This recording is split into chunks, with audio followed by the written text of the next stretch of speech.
Everything we as human beings have created on this planet was essentially first created in our minds.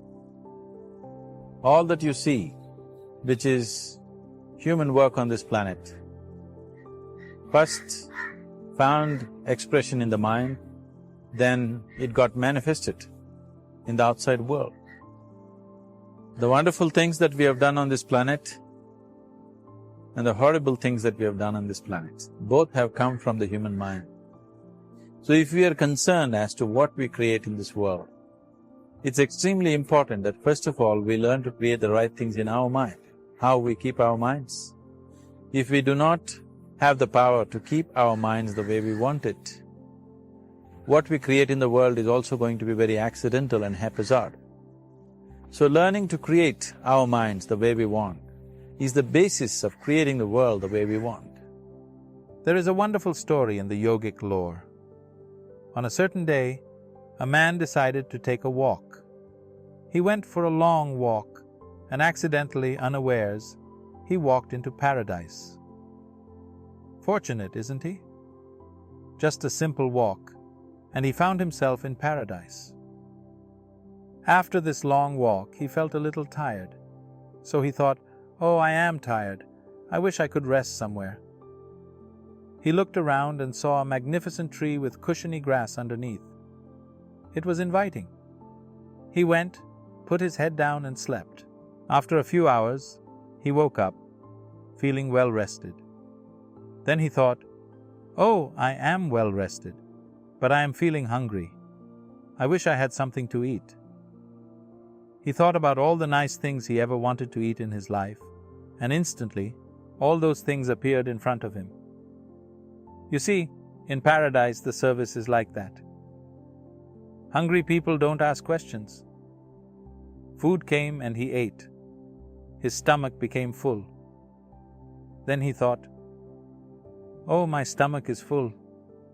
I wish I had something to drink." He thought about all the nice things he ever wanted to drink, and all of them just appeared in front of him. Drinking people also don't ask questions, so he drank. Now, with a little bit of alcohol in him. Charles Darwin told you that you were all monkeys and your tail fell away. Not me, Charles Darwin told you that. Yes, definitely the tail fell away, but the monkey?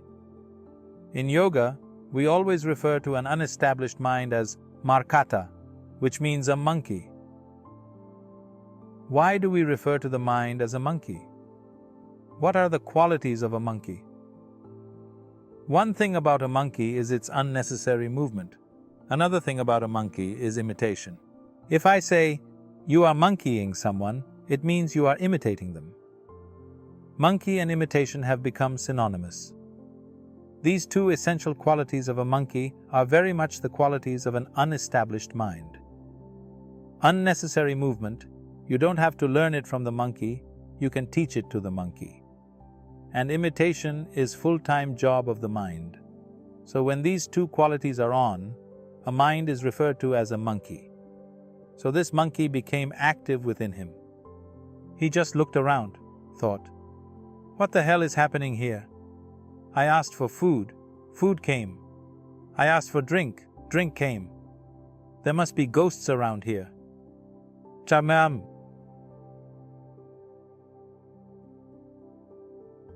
Ghosts came. "Oh, the ghosts have come.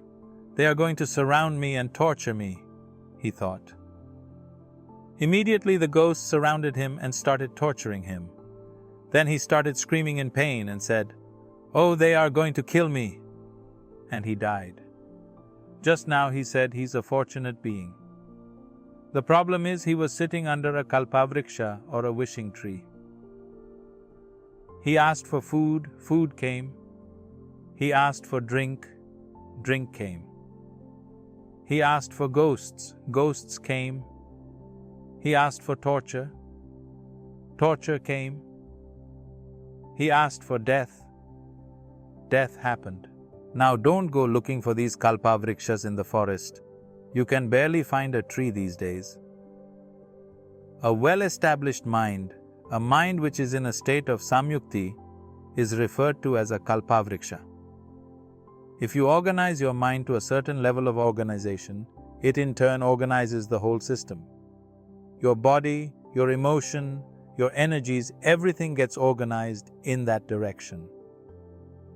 Once all these 4 dimensions of you, your physical body, your mind, your emotion, and the fundamental life energies are organized in one direction. Once you are like this, anything that you wish happens without even lifting a little finger, actually. It would help to assist it with activity. But even without doing any activity, you can still manifest what you want if you organize these 4 dimensions in one direction and keep it unwavering in that direction for a certain period of time.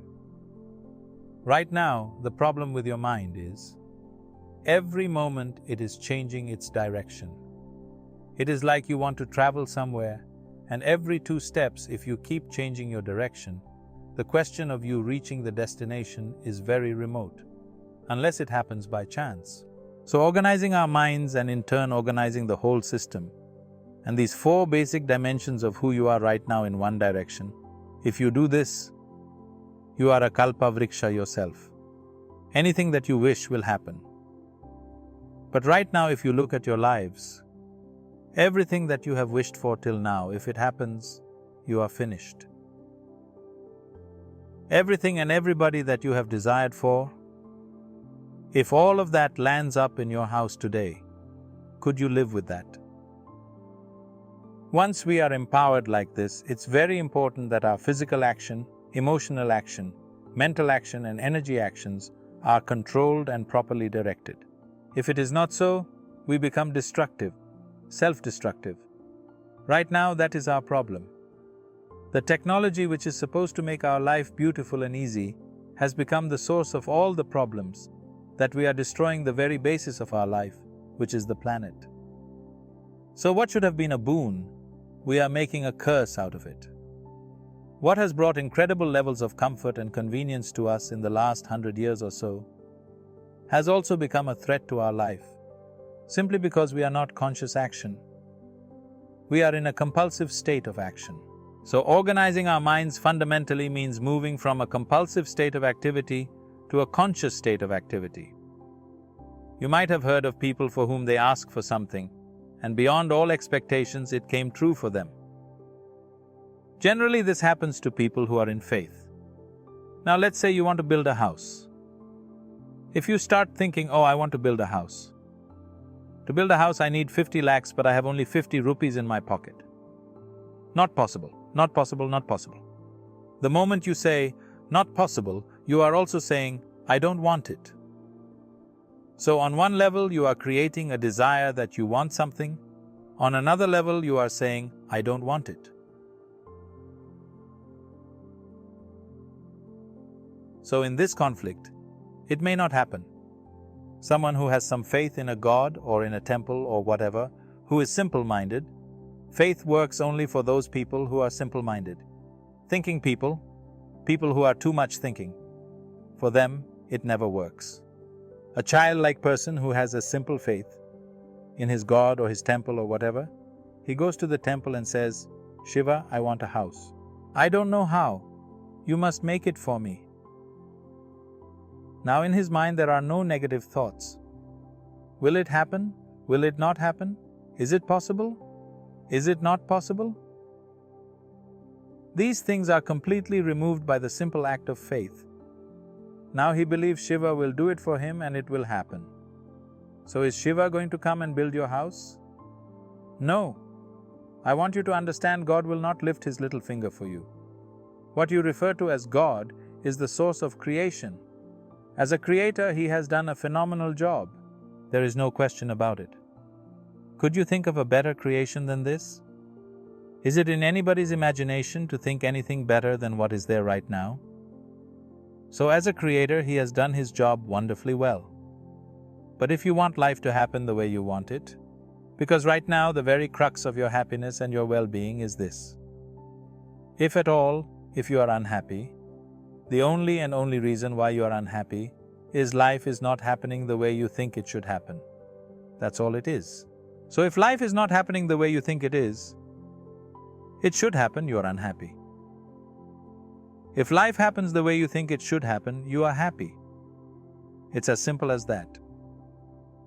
So if life has to happen the way you think it should happen, first of all, how you think. With how much focus you think, how much stability is there in your thought, and how much reverberance is there in the thought process, will determine whether your thought will become a reality, or is it just an empty thought, or how you do not create any impediments for your thought by creating negative thought process. This possible, is something possible or not possible, is destroying humanity. What is possible and not possible is not your business, it's nature's business. Your business is just to strive for what you want. Right now you are sitting here. If I ask you two simple questions, I want you to just look at this and answer this.